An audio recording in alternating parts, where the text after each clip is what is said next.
चलिए, आज इतिहास के उन पन्नों को पलटते हैं जहां एक ऐसी कहानी छिपी है जो किसी भी फिल्मी कहानी से ज्यादा हैरान करने वाली है।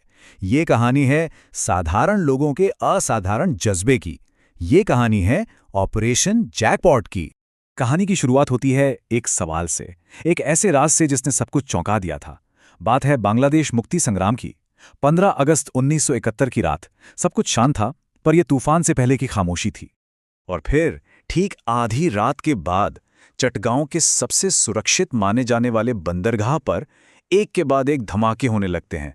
मतलब लोहे के बड़े बड़े जहाज जिन्हें डुबाना लगभग नामुमकिन था, वो ताश के पत्तों की तरह पानी में समा रहे थे। पाकिस्तानी फौज में हड़कंप मच गया। न कोई हवाई हमले का अलर्ट, न पानी में टॉर्पीडो के निशान, कुछ भी नहीं।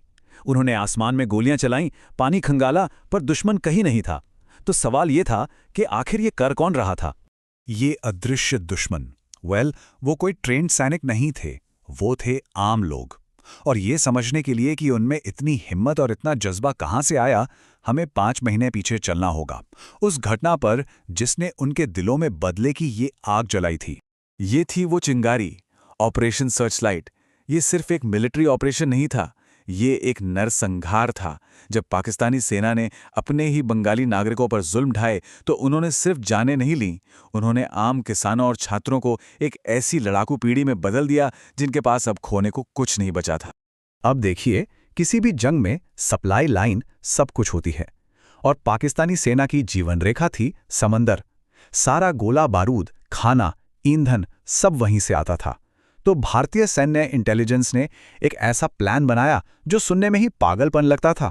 प्लान था कि एक प्रोफेशनल आर्मी को हराने के लिए आम नागरिकों को पानी का भूत बना दिया जाए। इस मिशन की टीम भी उतनी ही अनोखी थी। एक तरफ थे 8 बंगाली नौसैनिक जो पाकिस्तानी नेवी से बगावत करके आए थे, मतलब उन्हें दुश्मन की हर चाल पता थी। और दूसरी तरफ थे 400 से ज्यादा आम लड़के, स्टूडेंट्स, किसान, मछुआरे, जिनके घर परिवार सब उस नरसंहार में तबाह हो गए थे। इन सबको बस एक ही चीज जोड़ती थी, अपनी मिट्टी को आजाद कराने का जुनून। तो मई 1971 में भागीरथी नदी के किनारे एक खुफिया ट्रेनिंग कैंप शुरू हुआ, कैंप प्लासी। और देखिए किस्मत का खेल, जिस प्लासी में हिंदुस्तान ने अपनी आज़ादी खोई थी, उसी जगह पर एक और देश की आज़ादी की लड़ाई की तैयारी हो रही थी। ट्रेनिंग इतनी सख्त थी कि सोचकर ही रोंगटे खड़े हो जाएं। ये सिर्फ सिखाना नहीं था, ये इंसानी जिस्म और दिमाग की हदों को तोड़ने जैसा था। जरा सोचिए, बिना ऑक्सीजन टैंक के घंटों पानी के अंदर रहना, या फिर घुप अंधेरे में सिर्फ लहरों के सहारे अपना रास्ता खोजना। मकसद था उन्हें इंसान से एक ऐसा हथियार बनाना जो पानी में दिखे भी नहीं और दुश्मन को तबाह कर दे। और उनका हथियार वो था लिम्पिट माइन, एक छोटा सा लेकिन बहुत ताकतवर बम जो चुंबक की मदद से जहाज से चिपक जाता था। पर इसमें एक बहुत बड़ी खामी थी, इसका केमिकल टाइमर पानी के तापमान के हिसाब से काम करता था। मतलब बम कब फटेगा इसका कोई ठीक अंदाजा नहीं लगा सकता था।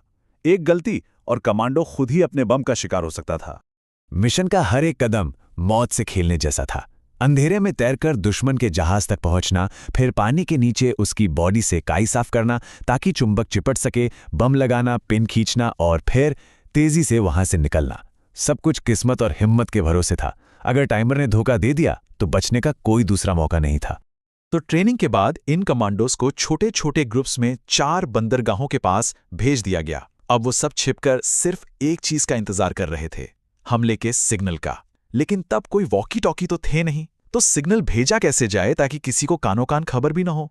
और तरीका इतना शानदार था कि कोई सोच भी नहीं सकता। ऑल इंडिया रेडियो पर गाने बजाए गए। 13 अगस्त को एक बंगाली गाना बजा जिसका मतलब था तैयार हो जाओ, 24 घंटे में हमला करना है। और फिर 14 अगस्त को दूसरा गाना बजा और ये फाइनल सिग्नल था, हमला आज रात ही करना है। दुनिया के लिए ये सिर्फ गाने थे, पर उन कमांडोज के लिए ये आखिरी हुक्म था। और फिर वो रात आई। ठंड से बचने और पकड़े जाने पर दुश्मन के पकड़ से फिसलने के लिए अपने जिस्म पर ग्रीस लगाकर वो पानी में उतर गए। गश्ती नावों और सर्च लाइट की रोशनी से बचते बचाते वो भूतों की तरह अपने टारगेट की तरफ बढ़ रहे थे। और नतीजा चौंकाने वाला था। एक ही रात में 45 जहाज या तो डुबो दिए गए या बुरी तरह बर्बाद कर दिए गए। दुश्मन का हौसला पूरी तरह टूट चुका था। और सबसे हैरान करने वाली बात, इस मिशन में एक भी कमांडो शहीद नहीं हुआ। सुबह होने तक वो पानी के भूत अपना काम करके वापस अंधेरे में समा चुके थे। 1 लाख टन, सिर्फ एक रात में 1 लाख टन से ज्यादा का फौजी सामान, हथियार और तेल, सब कुछ समंदर में दफन हो गया। ये पाकिस्तानी सेना के लिए एक बहुत बड़ा झटका था। देखिए, इस हमले का असर सिर्फ जहाज़ों के डूबने तक सीमित नहीं था। इसने तो जैसे जंग का पूरा नक्शा ही बदल दिया। पाकिस्तान की सप्लाई लाइन पूरी तरह कट गई। दुनिया भर के जहाज़ों ने डर के मारे पूर्वी पाकिस्तान आना बंद कर दिया। और सबसे बढ़कर पाकिस्तानी फौज के दिल में एक अनजाने दुश्मन का ऐसा खौफ बैठ गया जिससे वो कभी उबर ही नहीं पाए। तो जब हम दिसंबर 1971 में पाकिस्तानी सेना के सरेंडर की वो मशहूर तस्वीरें देखते हैं, तो हमें याद रखना चाहिए कि उस औपचारिक जीत की असली नींव अगस्त की उसी अंधेरी रात में रखी गई थी, जब इन गुमनाम हीरोज ने पाकिस्तानी सेना की कमर तोड़कर रख दी थी। इतिहास की किताबें अक्सर बड़े बड़े जनरलों और लड़ाइयों को याद रखती हैं, पर कभी-कभी इतिहास को वो गुमनाम लोग लिखते हैं जिनके नाम खामोशी में खो जाते हैं। ये कहानी उन्हीं गुमनाम नायकों की है जिन्होंने अपनी मातृभूमि के लिए बदले की आग को हथियार बनाया और नामुमकिन को मुमकिन कर दिखाया।